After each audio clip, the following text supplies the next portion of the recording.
The AI explosion is massive. which raised $445 million from heavyweight investors. Builder.ai faked business with Indian firm Verse to inflate sales. That promised to make you software without any technical expertise required. Builder.ai was this small concept, which eventually rose to $1 billion concept. I think people should forget the word coding. You're building a restaurant, you don't understand how the kitchen is built. In 2025, a company called Builder.ai collapsed. It had been backed by Microsoft, valued at over $1 billion and hailed as one of the brightest lights in the global AI revolution. Its founder, Sachin Dev Duggal, was a media darling, and he was featured on conference stages, in Forbes, and in glossy ads about democratizing software development with AI. The promise was revolutionary. Building software that keeps up with your business feels challenging, right? But that's where we come in. With Builder.ai, build software that's flexible, scalable, and fully customized to your needs. You describe your idea in English, and AI builds your app for you. Investors poured in over $400 million. The story was perfect. You know, a world where anyone could create software without coding. But beneath the pitch deck and the branding lay a very different story. According to internal audits and later reports, the technology was not truly automated. Much of the quote-unquote AI magic was powered by human developers overseas, working manually behind the scenes. And guess what? Revenue numbers were inflated, costs spiraled like hell, and by 2025, the billion-dollar miracle filed for bankruptcy. Builder.ai was not unique. It was simply the first to fall, because it did not just build software, but operated under one of the core principles that drives us as human beings.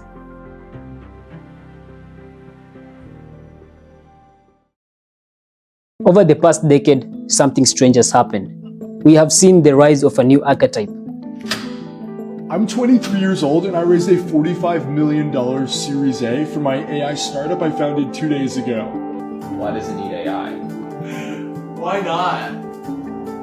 This dude on Twitter, Bhavya, made a fake founder persona with no product, no pitch deck, nothing, and went around messaging VCs. Maybe the way to say it is that it's building up confidence more than it's building up competence. They're trying to get the social status without actually the substance. Today, I'm going to pull back the curtain on the fakes, the frauds, and the bad actors that infest the startup ecosystem. Seeming fraudsters who lie, cheat, and break the rules bring their employees and investors down with them. See, we now have more founders than ever.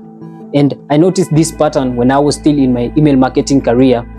And as I was doing cold outreach and DMs, I came across dozens of them. And about 30 to 40-ish% had founders on their bios, but not actual product launches or sustainable startups running.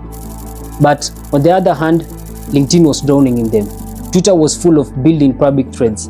Everyone was building something, or at least they look like they are.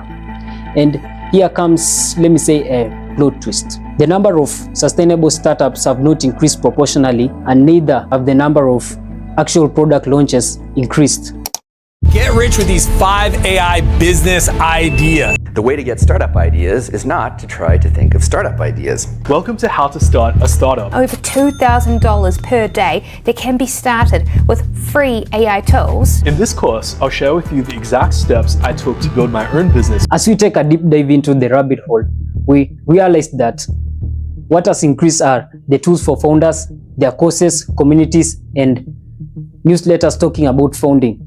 The picks and shovels game has never been better. Why, you may ask? Because the identity of founder has become more appealing than the reality of building an actual company. Because it is obviously easier to buy a course about validating your ideas than to talk to 50 potential customers. On top of that, it is more comfortable to join a Slack community than to send a cold email. And don't get me wrong here, this is not criticism, it is a market observation. Because in a strange way, this world of founderhood is not all that different from another one I've seen before. A world where belief is currency and stories sell salvation.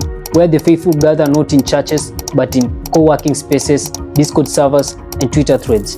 This is the new religion of entrepreneurship, a belief system built not on code or customers, but on identity.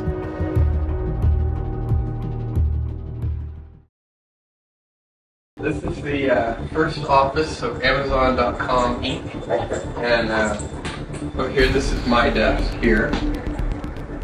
When you think of a startup, you might imagine Silicon Valley, garage beginnings, ramen diets, pure hard work, obsession, and so on. While this is not far from the truth as I can say, but today's mantras of the new founder archetype look very different.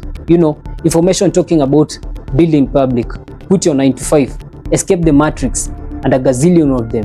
Everyone and everywhere is launching an AI tool or scaling to 10k MRR. But flipping the coin and focusing on the seeders of this information, we can clearly notice that they look more like motivational influencers than actual founders. They keep on indoctrinating you that you can train your brain to help you make more money. That all you need is practicing the law of attraction or some $900 Notion template for maximum productivity. And it's convincing because it works for them and they're selling a dream and it's selling fast. But what you need to realize here is a new kind of faith is rising, where the product is not what you actually build, it is you. Where the founder lifestyle has become the new luxury. Freedom, autonomy, location independence. And if that sounds a lot like religion, that's because it is.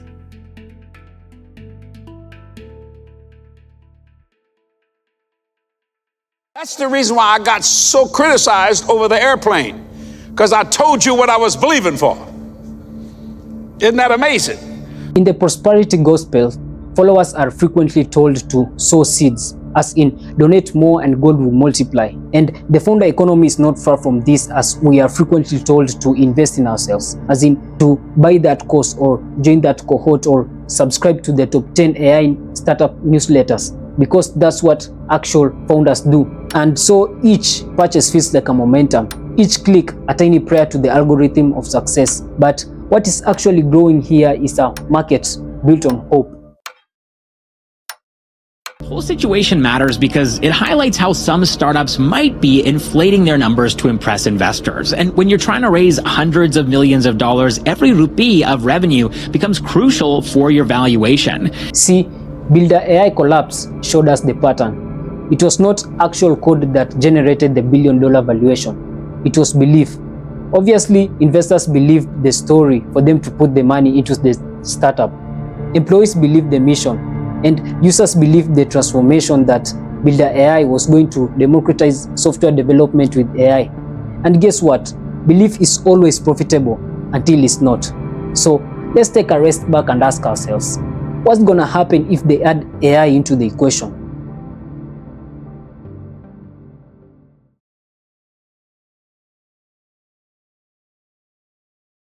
With all that being said, there's probably one huge question you've been asking, a question that has been in your mind since the start of this video. What you need to realize here is, the reason why we keep falling into this rabbit hole is because us as human beings crave meaning, purpose, and momentum.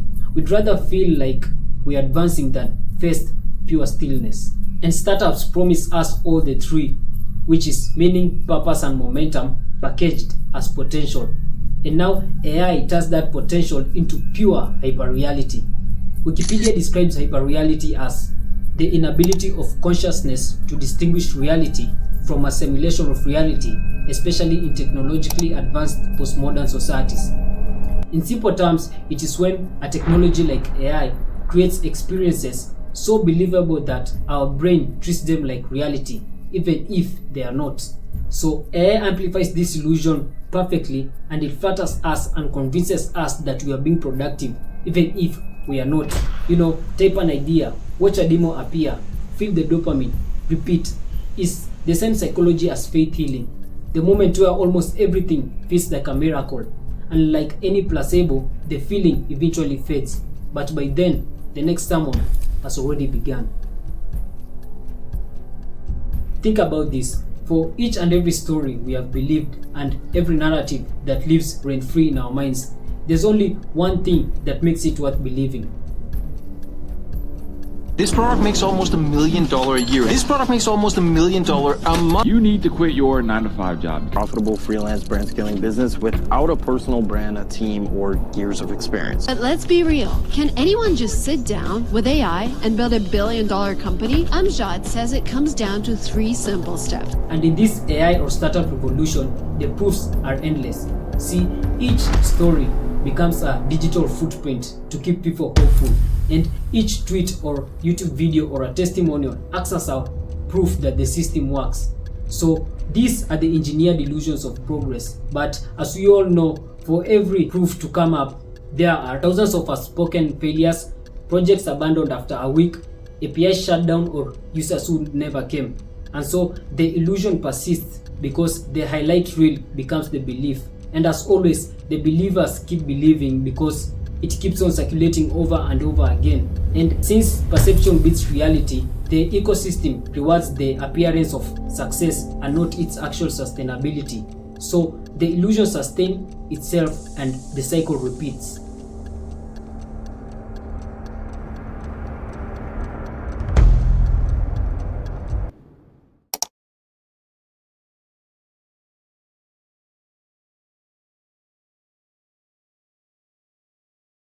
Eventually, as history always shows that every illusion faces its reckoning. You know, the likes of Elizabeth Holmes with the blood testing startup Theranos.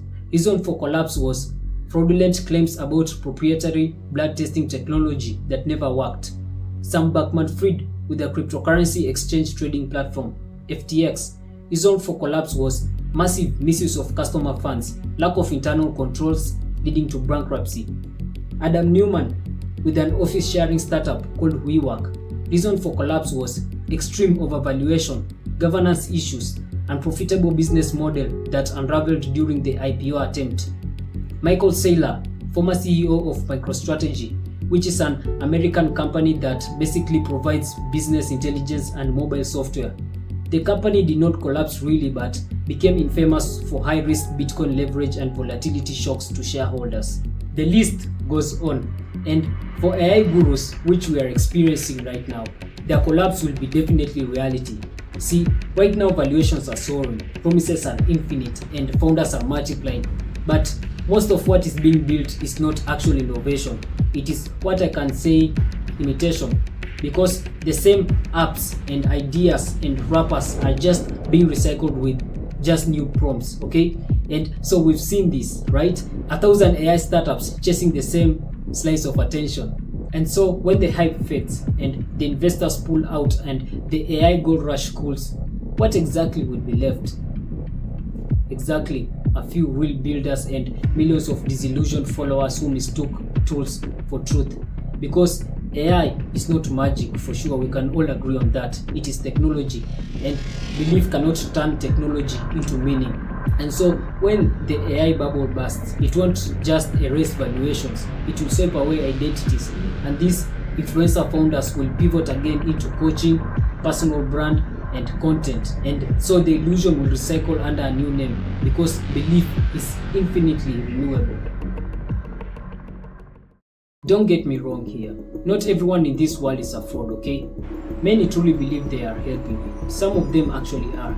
But you should understand that belief without skepticism is dangerous. It kind of turns tools into idols, and that's not a good situation to be in. And the goal here is not to abandon AI or innovation. No, it's to reclaim intention and building something real that creates value and solves a problem or problems in the market. And AI can automate tasks or generate content at massive scale. So we can all conclude that real builders won't be the ones who prompt the best, but the ones who still dare to solve real problems for real people. Hope, purpose, community on the other hand, those are good things, but when they are sold as products, that is when we start questioning its purpose. And if you've been caught in the loop, don't beat yourself up. You're not a failure, you're just waking up. If you think this world of founder culture was crazy, wait until you see what happens when AI itself learns to sell belief on its own. Anyway, that's a story for another day. In the end, the real lesson is not about AI, investors, or startups. It is all about us. The reason why we keep falling for new trends or gospels that promise us that you can skip the hard parts of being human. Once it was wealth through worship, now it is freedom through entrepreneurship. But for every illusion, no matter how shiny it is, it only breaks the same way when reality asks for proof. And let's make things straight here. AI won't save us from the work, and tools won't replace wisdom, and the founder dream means nothing if there is nothing real to build. So let's build not for followers or funding or fame. Let's build because creating something true is still the only miracle that lasts. Bam! Wow, I'm so tired. And if you've reached up to the end of this video, I want to say it really means a lot, and thank you for supporting my work. And so if you are interested in my viewpoints around finance, business and entrepreneurship, follow me on my Instagram and my X account. The link is in the description. And yeah, if you like the video, click the like button and subscribe. And if you disliked it, click the dislike button and tell me the reason why, so that I can improve on my narration. So yeah, thank you so much. Peace.